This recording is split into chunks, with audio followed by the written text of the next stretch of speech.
का तुम्ही अशी एवढी चिडचिड करताय मला खरंच नाही कळत आहे. तुमचा राग जरा शांत करा, नाहीतर आपण सगळे अडकू.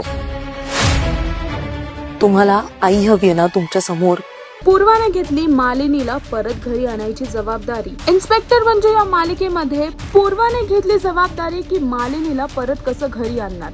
मी तुम्हाला शब्द देते, ही आईला त्या मंजूच्या घरातून उचलून तुमच्या समोर आणून उभं करेन. ती जबाबदारी माझी. तुम्ही फक्त थोडेसे पेशन्स ठेवा आणि माझ्यावर विश्वास ठेवा प्लीज डॅडी साहेब. आणि अशाच प्रकारे तिने वचन दिलं आहे तात्या साहेबांना की ती काहीही करून आणि कसंही करून मालिनीला परत घरी आणणार. तिथेच दुसरीकडे आता सत्या आणि मंजू मिळून ही योजना करत आहेत की कशा प्रकारे मालिनीला पूर्वा आणि तात्या साहेबांकडून सेफ ठेवायचं आहे. मालिनीच्या डोक्यावरती मार लागला आहे आणि मालिनी आता बेशुद्ध आहे. पण ह्याची भीती मंजू आणि सत्याला वाटते की मालिनीला आता शुद्ध येईल का, मालिनी लवकर बरी होईल का, आणि अशासाठीच ते प्रयत्न करताना दिसतात.